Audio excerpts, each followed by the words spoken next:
لله رب العالمين والصلاة والسلام على سيد الأمين أما بعد فأعوذ بالله من الشيطان الرجيم بسم الله الرحمن الرحيم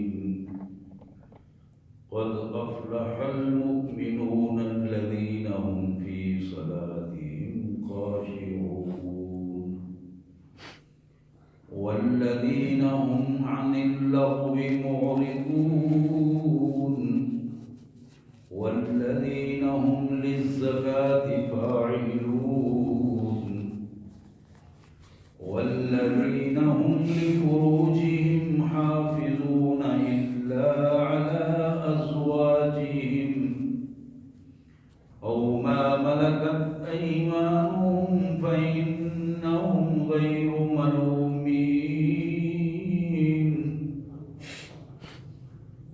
فمن ابتغى وراء ذلك فأولئك هم العادون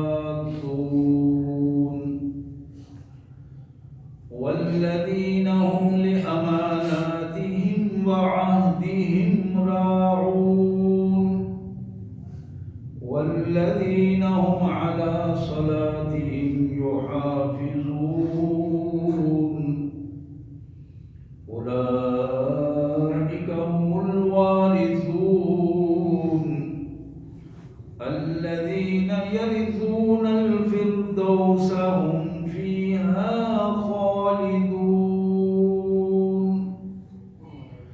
آمنت بالله صدق الله العظيم اللهم صل على سيدنا ومولانا محمد وعلى آل محمد اللهم صل على جميع الأنبياء والمرسلين وعلى الملائكة المقربين وعلى سائر الصحابة والتابعين وعلى عباد الله الصالحين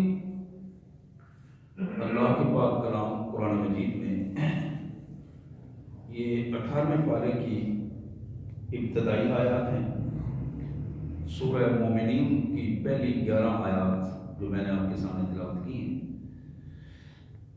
سب سے پہلے ان مبارک آیات کا ترجمہ اور مفہوم انشاءاللہ، اس کے بعد اسی موضوع کے حوالے سے آج ہم بالخصوص نماز کے حوالے سے گفتگو ہوگی اور احادیث مبارکہ کے حوالوں کے ساتھ گفتگو ہوگی.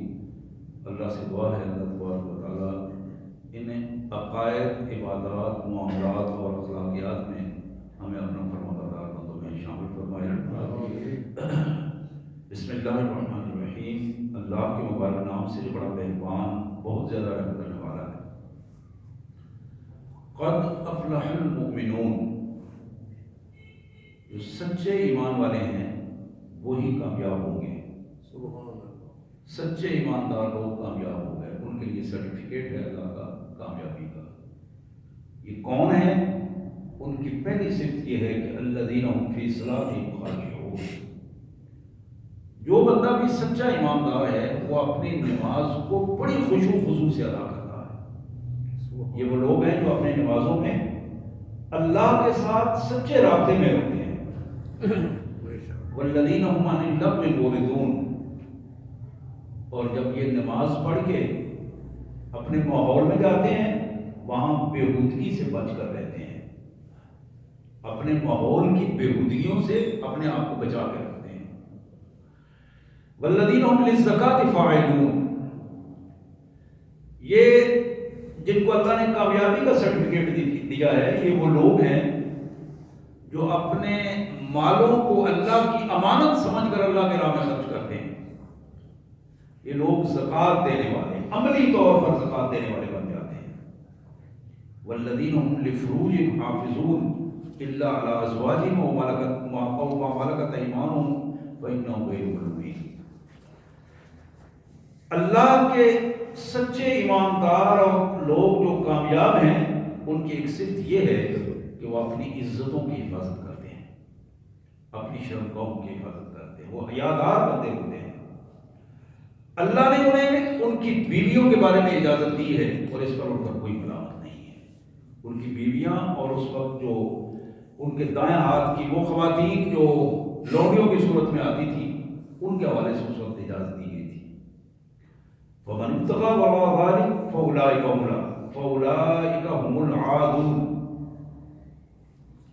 اللہ فرماتے ہیں میرے بندو سن لو، ان باتوں کو جو بندہ توڑ دیتا ہے، ان کو چھوڑ کر کوئی آگے راستہ تلاش کرتا ہے، فمن ابتغى وراء ذلك، ان کے علاوہ کوئی اور نیا راستہ جو تلاش کرتا ہے، یہ وہ بندے ہیں جو بد ڈسپلن لوگ ہیں، زیادتی کرنے والے لوگ ہیں، قانون کے ساتھ بھی زیادتی کرنے والے اور اپنے اوپر بھی زیادتی کرنے والے ہیں.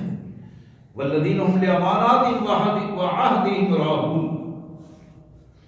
اور ایمان والوں کی ایک صفت یہ بھی ہے کہ جہاں وہ بد ڈسپلن نہیں ہوتے، جہاں وہ قانون کی پابندی کرتے ہیں، وہاں وہ اپنے عہد و پیمان اور اپنی ذمہ داریوں اور امانتوں کی بھی پابندی کرتے ہیں. اور آخر میں پھر وہی بات فرمائی جو پہلی شرط تھی کہ وہ اپنے نمازوں میں خشوع و خضوع کرتے ہیں. یہاں فرمایا والذین هم علی صلاتهم یحافظون، اپنی نمازوں کی حفاظت کرتے ہیں، انہیں وقت پر ادا کرتے ہیں، انہیں مساجد میں ادا کرتے ہیں، نمازوں کو اول وقت میں ادا کرتے ہیں، اہتمام کے ساتھ ادا کرتے ہیں. یہ نماز کی حفاظت.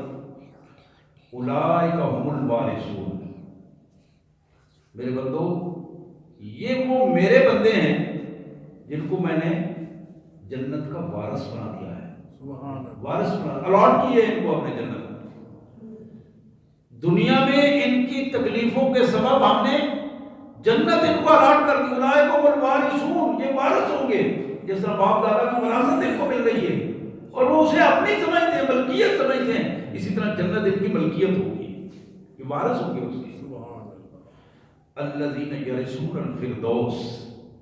جنت کا جو فردوس ہے، اعلیٰ مقام ہے، جہاں محمد کریم صلی اللہ علیہ وسلم تشریف فرما ہوں گے. یہ میرے بندے جو قرآن کو ماننے والے، اپنی نمازوں میں خشوع و خضوع اور اپنی نمازوں کی حفاظت کرنے والے اور ان چیزوں کی پابندی کرنے والے لوگ، اولئک هم الوارثون، یہ ہیں جنت کے وارث. ہم فیہا خالدون، اور اس میں ہمیشہ رہیں گے. سبحان اللہ وبحمدہ، سبحان اللہ العظیم وبحمدہ، نستغفر اللہ. یا کریم یا ارحم الراحمین یا ذا الجلال والاکرام. میری پیاری بہنوں اور میرے پیارے بھائیوں، یہ پہلی حدیث جو میں آپ کے سامنے رکھنا چاہوں گا، یہ مسلم شریف کی حدیث ہے. جناب ابو ہریرہ رضی اللہ عنہ کی روایت ہے.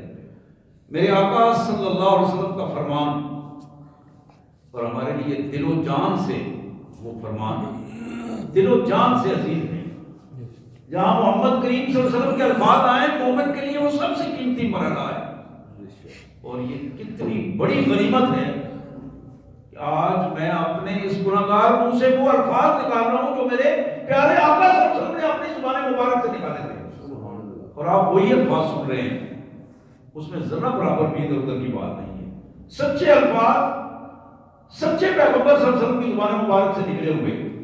آپ نے فرمایا الصلاۃ الخمس، لوگوں یہ 5 نمازیں جو تم پر فرض کی گئی ہیں، یہ والجمعۃ الی الجمعہ، اور جو تم ان 5 نمازوں کے علاوہ جمعہ کی نماز پڑھتے ہو اگلے جمعہ تک، ورمضان الی رمضان، اور ایک رمضان المبارک سے اگلے رمضان المبارک تک، مکفرات لما بینہن اذا اجتنبت الکبائر. 5 نمازیں پڑھنے والا بندہ،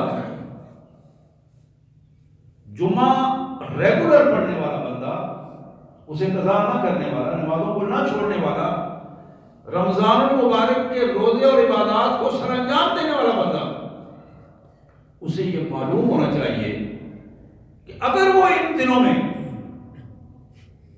بڑے بڑے کبیرہ گناہوں سے بچتا رہے، اللہ تعالیٰ اس کے چھوٹے سارے گناہ اس کے کفارہ بنا دیں گے، معاف کر دیں گے، اس کو پاک صاف کر دیں گے. مکفرات یہ کفارہ بن جائیں گے اس کے. اور یہ جو ہر وقت گناہ کی پوزیشن، ہر وقت زبان سے گناہ ہو رہے ہیں، نظروں سے گناہ ہو رہے ہیں، ہاتھوں سے گناہ ہو رہے ہیں، پاؤں سے گناہ ہو رہے ہیں، یعنی ہماری عمومی پوزیشن یہ رات کو بیٹھ کے اگر سوچنا شروع کریں اپنے بستر پر تو ایک طویل ایک سلسلہ ہے گناہوں کا جو بندے کو معصوم ہوگا کہ میں نے یہاں بھی اللہ کی نافرمانی کی، یہاں بھی نافرمانی کی، یہاں بھی نافرمانی کی. لیکن اگر وہ بندہ پکا نمازی ہے، اللہ کی رضا کے لیے مسجد میں آ کر نماز پڑھتا ہے، پکا نمازی ہے، وہ بندہ جمعہ نہیں چھوڑتا، رمضان کا احترام کرتا ہے، تو اللہ تعالیٰ ان چھوٹے چھوٹے گناہوں کو، صغیرہ گناہوں کو خود بخود یہ معاف ہو جائیں گے اور خود بخود ان کا کفارہ بن جائیں گے. کس کے لیے بنیں گے؟ عزت تنبت الکبائر، جب وہ بندہ کبیرہ گناہوں سے بچتا رہے، کبیرہ گناہوں سے اپنے آپ کو شعوری طور پر بچائے کہ یہاں شرک ہے یہ میں نے نہیں کرنا، یہ جھوٹ ہے یا کبیرہ گناہ ہے، جھوٹی قسم ہے، سود کھانا ہے، شراب ہے، بدکاری ہے، کسی کو جھوٹی سزا دلوانا ہے، یہ سارے کبیرہ گناہ میں گروا رہا ہوں. ان کبیرہ گناہوں سے شعوری طور پر بچے. سبحان اللہ و بحمدہ سبحان اللہ العظیم. بخاری اور مسلم کی دوسری حدیث، جناب ابو ہریرہ رضی اللہ تعالیٰ عنہ اس حدیث کے راوی کہ نبی رحمت محمد کریم صلی اللہ علیہ وسلم نے فرمایا ارائیتم لو ان نہر بباب احدکم یغسل فیہ کل یوم 5. میرے ساتھیوں جانتے ہو کہ جس بندے کے گھر کے قریب صاف ستھری نہر بہتی ہو، نہر کے اوپر اس کا گھر ہو، قریب گھر ہو، اور دن میں 5 دفعہ دن رات میں وہ وہاں اس نہر میں نہائے، حل یبقا من درنہ شیء، تو کیا کوئی میل کچیل اس کے جسم پر باقی بچے؟ جو 5 دفعہ نہر کے پانی میں نہائے اور اہتمام سے نہائے دن رات میں، ہر روز ہر رات، تو کیا اس کی وہ میل بچے گی؟ تو صحابہ نے عرض کیا اللہ کے رسول صلی اللہ علیہ وسلم یقیناً بالکل وہ صاف ستھرا ہو جائے گا. قال فذلک مثل صلاۃ الخمس، 5 نمازوں کی مثال اسی طرح ہے کہ جب بندہ دن رات میں 5 نمازیں پڑھ لیتا ہے اللہ تبارک و تعالیٰ اس کو پاک صاف کر دیتے ہیں. اور فرمایا یمحو اللہ بہن الخطایا، ان 5 نمازوں کے ریگولر پڑھنے کی وجہ سے اللہ تبارک و تعالیٰ اس کے بہت سارے گناہ معاف فرما دیتے ہیں، اس کی غلطیاں معاف فرما دیتے ہیں.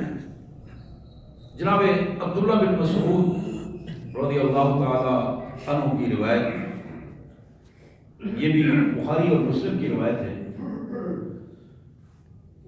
کہتے ہیں کہ سألت النبی صلی اللہ علیہ وسلم ای الاعمال احب الی اللہ،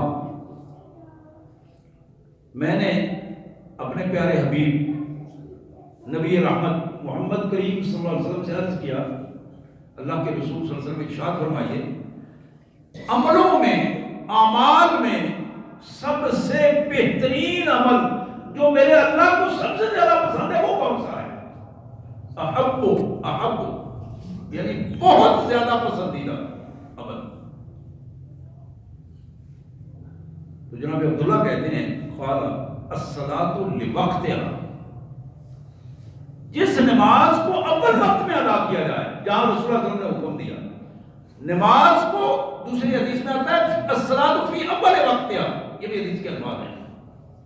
نماز کا انتظار کر رہا ہے، جو ہی اذان ہوئی ہے تو دوڑ لگا دی ہے، فوراً اہتمام کیا ہے، نماز کا انتظار کرتا ہے، نماز کو اپنے درست وقت پر اول وقت پر ادا کرتا ہے، یہ عمل اللہ کو بہت زیادہ پسند ہے، بہت زیادہ پسند ہے.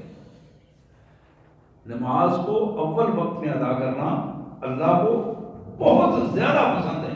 احب الی اللہ، سبحان اللہ و بحمدہ سبحان اللہ العظیم. قلت ثم ای یا رسول اللہ، تو جناب عبداللہ بن مسعود کہتے ہیں میں نے دوبارہ عرض کیا میرے آقا اس کے بعد کون سا عمل پسند ہے؟ بات ہو رہی ہے اعمال کی، عملوں میں نماز کے بعد یہ تو بہت سب سے پہلا عمل ہوا، دوسرا عمل کون سا پسند ہے؟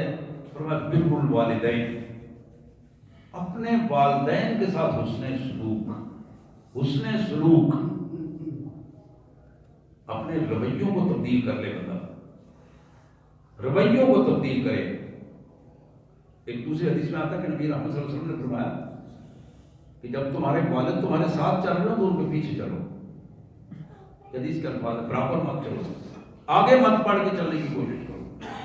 تمہارے والد بات کر رہے ہو تو ان کی بات توجہ سے سنو اور عمل کرو, اور ان کی بات میں مداخلت نہ کرو.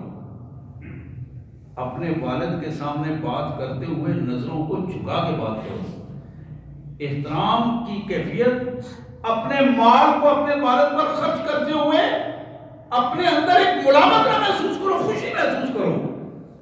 اپنے مال و دولت کو والد پر خرچ کرتے ہوئے, والدین پر خرچ کرتے ہوئے خوشی محسوس کرو.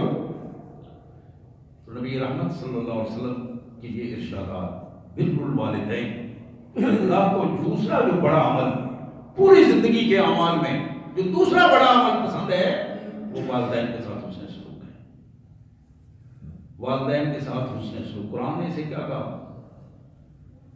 قرآن نے کہا کہ اگر تمہاری زندگی میں تمہارے ماں باپ بڑی عمر کو پہنچ جائے, بڑھاپے میں پہنچ جائیں, ایک ہو یا دونوں ہوں, وَلَا تَقُل لَهُمَا أُفٍّ, ان کے سامنے اونچا سانس بھی نہ لینا. وَلَا تَنْهَرْهُمَا, ان کے سامنے اونچی آواز بھی نہ نکالنا.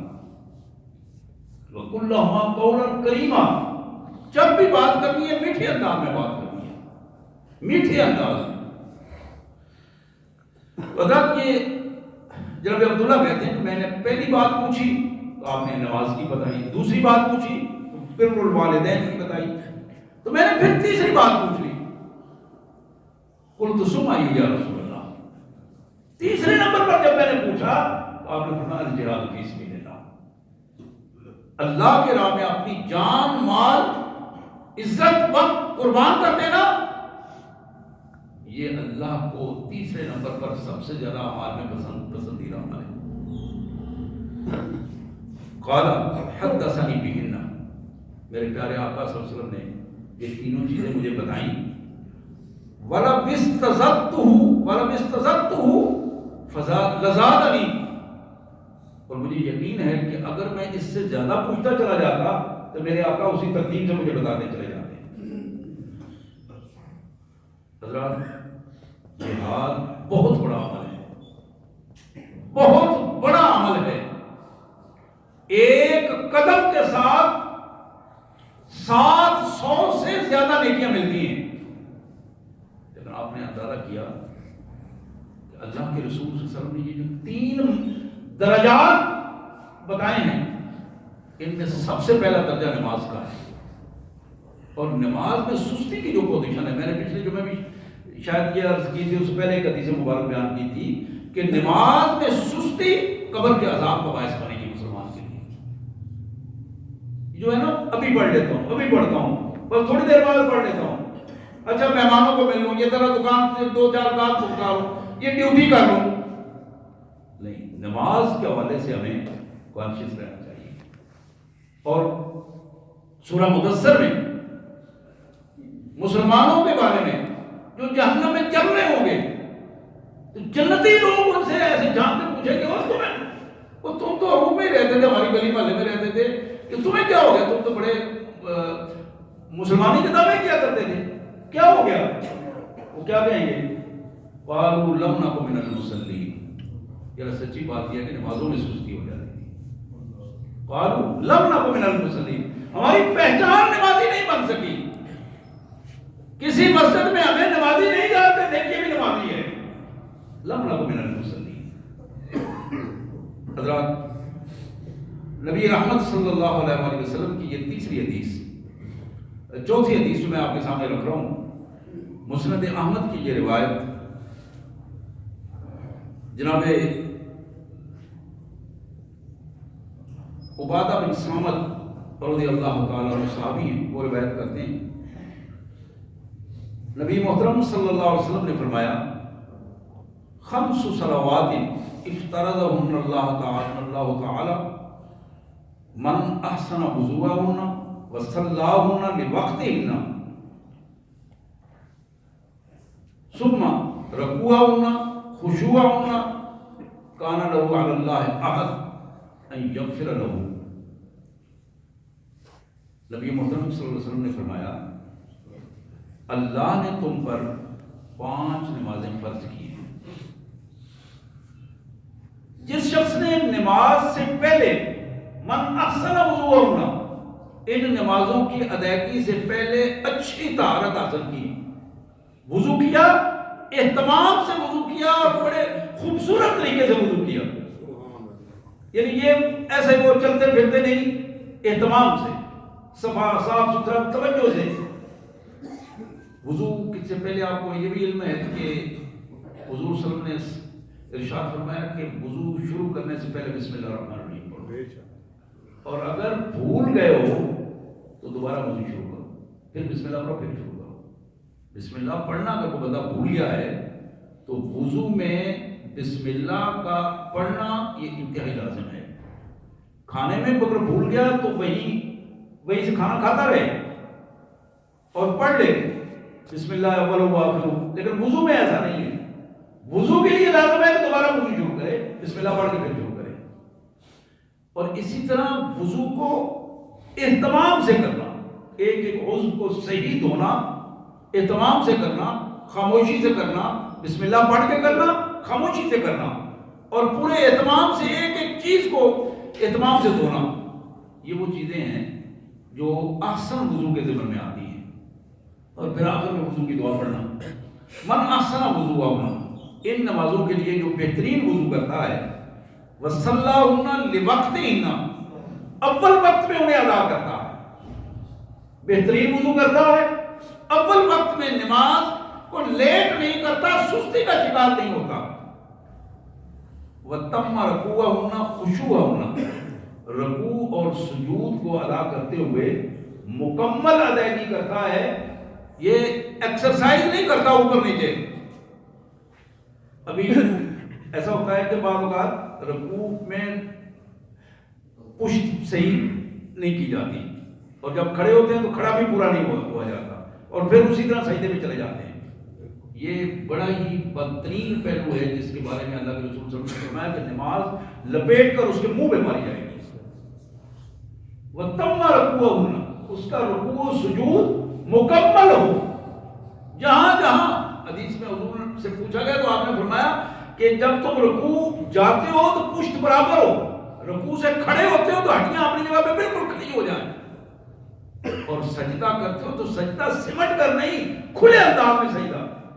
یہ وہ ساری چیزیں جو حدیث میں بڑی کھلے انداز میں بتائی گئی. تو یہاں بتایا کہ بہترین رکوع سجود کرے اور نماز میں خشوع خضوع کا اہتمام کرے.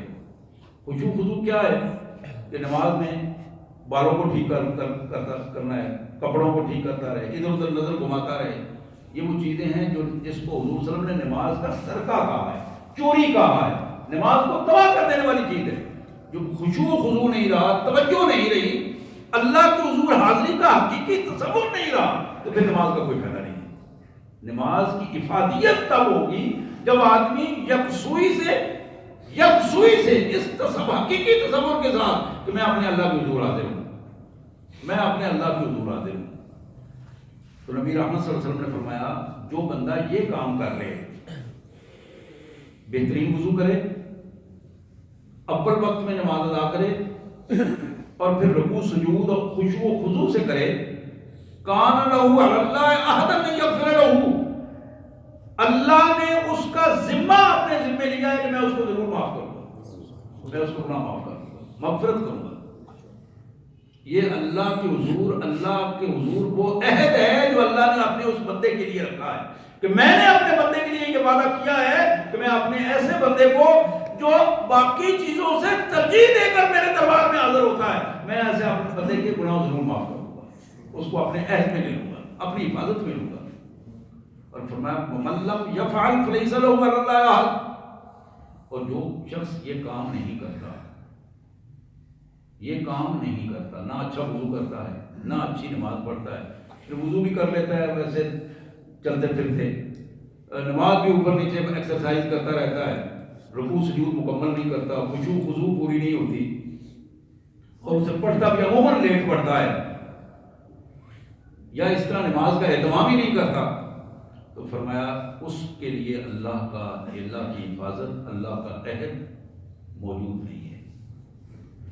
فلیس لہ اللہ، پھر وہ بندہ اللہ کے عہد میں نہیں ہوگا، اللہ کی عبادت میں نہیں ہوگا، اللہ کے ذمے میں نہیں ہوگا. اس کا کیا ہوگا؟ انشاء غفر لہ انشاء عذبہ. یہ اللہ کی مرضی ہے، اس کو معاف کر دے یا پھر اسے رگڑا دے. عذبہ رگڑا دے، عذاب دے، سزا دے، یہ مالک کی مرضی ہے. نستغفر اللہ ونتوب الیہ. جہاں ہم اپنے لیے ایک اچھی جگہ چاہتے ہیں، جنت چاہتے ہیں، اچھی زندگی چاہتے ہیں، وہاں محمد کریم صلی اللہ علیہ وسلم نے اپنی اولادوں کے حوالے سے، اپنے گھر والوں کے حوالے سے، حدیث میں آتا ہے کہ حضور نے فرمایا کہ جن پر تم مال خرچ کرتے ہو، جن کو تم لباس دیتے ہو، کھانا دیتے ہو، گھر دیتے ہو، ان کی تربیت کا بھی انتظام کرو، ان کی نمازوں کا خیال رکھو، ان کے اچھائیوں برائیوں پر نظر رکھو. یہ حدیث مبارک جو ابو داؤد کی حدیث ہے، جناب عمر بن شعیب رضی اللہ عنہ تابعی، اپنے باپ صحابی، اپنا تابعی، اور پھر ان کے والد اپنے دادا سے بیان کرتے ہیں کہ انہوں نے رسول اللہ صلی اللہ علیہ وسلم سے سنا، مرو اولادکم بالصلاۃ، اپنے چھوٹے چھوٹے بچوں کو بھی نماز کا اہتمام ان سے بھی کراؤ، حکم دو ان کو، چھوٹے چھوٹے بچوں کو بھی نماز کی طرف لاؤ، اہتمام کرو، گھر میں ان کو نماز سکھاؤ. وہم ابناء 7 سنین، جب 7 سال کے ہو جائیں تو پھر لازماً ان کو نماز پڑھاؤ، حکماً نماز پڑھاؤ. وَاضْرِبُوهُمْ عَلَيْهَا وَهُوَ أَبْنَاءُ 10 سنین، اور اگر وہ نماز میں سستی کریں، نماز میں سستی کریں تو اس سستی پر ان کو سزا بھی دو، لیکن 10 سال کی عمر میں یہ کام ضرور کرواؤ ان سے. 7 سال سے تربیت کرو نماز کی، 3 سال تربیت میں گزرے ہیں. اگر 3 سال کی تربیت کے بعد بھی اگر سستی ہے تو پھر وہ سزا کا مستحق ہے. 10 سال میں پھر اس کو لازماً سزا دے کر بھی اگر لانا پڑے تو پھر بھی اس کو، اس لیے کہ اگر وہ آگ میں جلے گا تو تمہیں تکلیف ہوگی. تمہاری ڈانٹ ڈپٹ سے نماز پڑھ لے گا تو بچ جاؤ گے، تم بھی بچو گے، اولاد بھی بچے گی. لیکن اگر تمہارے سامنے اس کو سزا ملے اللہ کی تو پھر تمہیں بڑی تکلیف ہوگی. جب اللہ کی سزا ہوگی اس سے پہلے تم خود سزا دے کے اس کو سیدھا کر دو. پھر فرمایا وَفَرِّقُوا بَيْنَهُمْ فِي الْمَضَاجِعِ، جب تمہارے بچے بچیاں 10 سال کے ہو جائیں تو ان کے بستر الگ کر دو، ان کے بستر گھروں میں الگ کر دو. اس کا اہتمام کرو کہ پھر وہ الگ سوئیں، الگ ان کی زندگی ہو. 10 سال کے بارے میں رسول اللہ صلی اللہ علیہ وسلم نے یہ ایک چیز مینشن فرما دی ہے کہ 10 سال کے بعد اپنے گھروں میں ماحول جو ہے وہ اہتمام کرو، بچوں اور بچیوں میں فرق کرو اور ان کے ماحول کو بہتر، ایون کے بیٹوں کو بھی ایک دوسرے کے ساتھ سلانے کی کوشش نہ کرو، اس سے بھی منع کر دیا گیا. بچوں اور بچیوں کو ملا کر نہ سلاؤ، بچوں اور بچوں کو ملا کر نہ سلاؤ، ان کے بستر الگ الگ کر دو. دارمی کی یہ حدیث جو نبی رحمت صلی اللہ علیہ وسلم کا فرمان، یہ بہقی میں بھی موجود ہے. جناب عبداللہ بن عمر بن عاص رضی اللہ تعالیٰ عنہ اس کے راوی فرماتے ہیں کہ انہو ذکر الصلاۃ یوما، ایک دن محمد کریم صلی اللہ علیہ وسلم، ہم اپنے آقا صلی اللہ علیہ وسلم کے ساتھ بیٹھے تھے، آپ نے نماز کا ذکر فرمایا، نماز کا ذکر چل پڑا تو آپ نے اس میں ارشاد فرمایا من حافظ علیہا کانت لہو نورا و برہانا و نجاتا یوم القیامہ. آپ نے فرمایا میرے بھائیو، یہ نماز جس بندے نے اس کی حفاظت کی، میں نے پہلے عرض کیا حفاظت کیا ہے؟ اچھا وضو کرنا، اول وقت میں پڑھنا، اہتمام کرنا، شعوری طور پر اللہ کی حضور حاضری کے لیے اپنے سارے کام چھوڑ کر وہاں پہنچنا، یہ حفاظت ہے. من حافظ علیہا، جس بندے نے نماز کی حفاظت کی، یہ قیامت کے دن کانت لہو نورن، یہ نماز اس کے لیے قیامت کے دن نور بنے گا، اس کی رہنمائی کرے گا، روشنی ملے گا. وہ برہانن، یہ اس کے لیے برہان بنے گا، اللہ کے حضور دلائل، یہ نماز دلائل دیں گی، یا اللہ یہ تیرا بندہ تیرے حضور آتا تھا، اس کو معاف کر دے، برہان بن جائے گا. وہ نجاتن، اور یہ نماز قیامت کے دن نجات کا باعث بنے. 3 چیزیں فرمائیں، نورن، برہانا و نجاتا یوم القیامہ. اور پھر فرمایا من لم یحافظ علیہا، جس بندے نے اس نماز کی حفاظت نہ کی. وہ اپنے طور پر خود میں پڑھتا ہی ہوں نا جی، ماں باپ اٹھا رہے ہیں لا کر، اچھا بیٹا نماز پڑھ لو، نماز کا ٹائم ہو گیا، نماز جا رہی، اچھا ابا جی پڑھتا ہوں، اچھا اماں جی اٹھتا ہوں کرتا ہوں.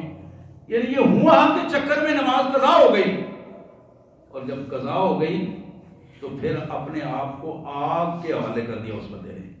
وَمَن لَّمْ يُحَافِظْ عَلَيْهَا، جس نے اس کی حفاظت نہیں کی، لَمْ تَكُن لَّهُ نُورٌ، نہ نماز اس کے لیے نور بنے گی، وَلَا بُرْهَانٌ، نہ اللہ کے حضور یہ کوئی دلیل پیش کرے گی، وَلَا نِجَاتًا، اور نہ ہی قیامت کے دن یہ نجات کا سبب بنے گی.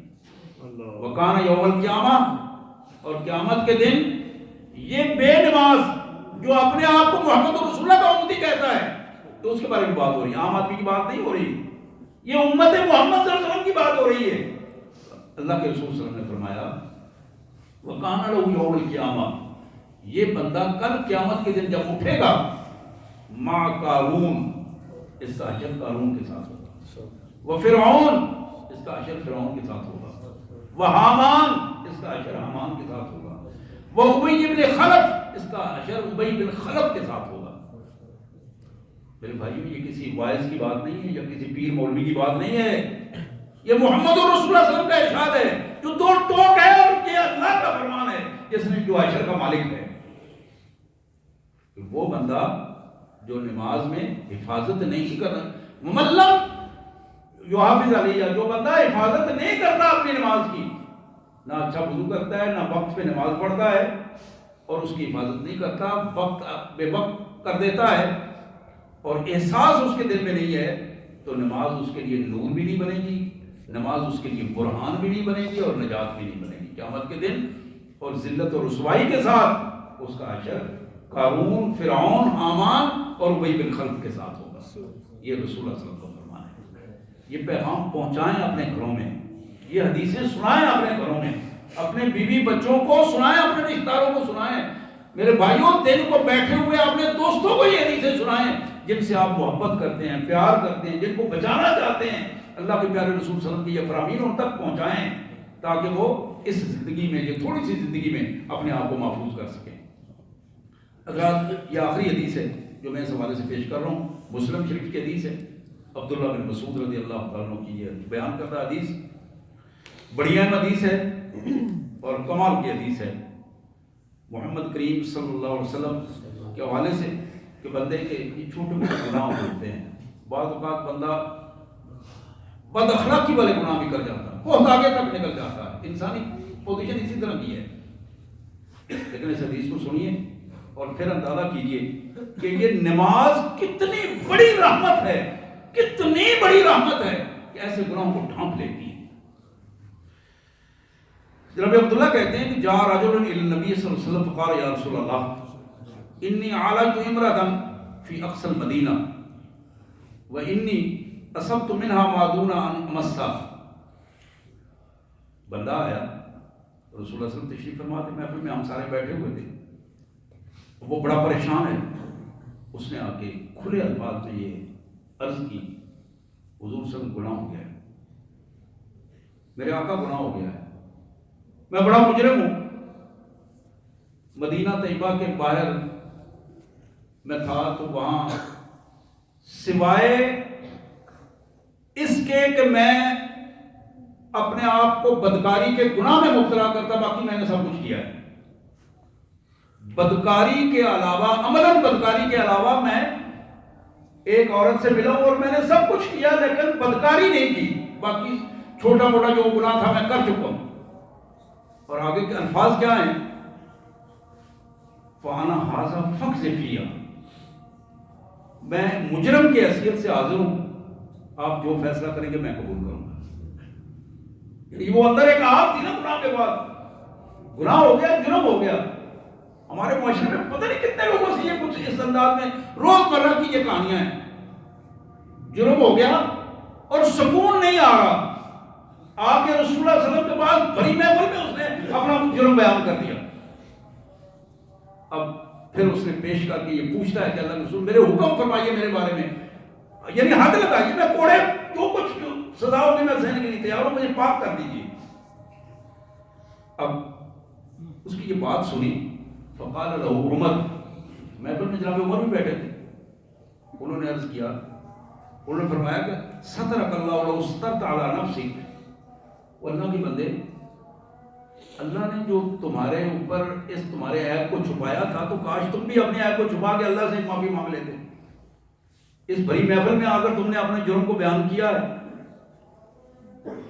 اللہ ستر العیوب ہے، اس نے تمہارے عیب کو چھپایا، اللہ کو حضور سچی توبہ کر لیتے، معافی مانگ لیتے۔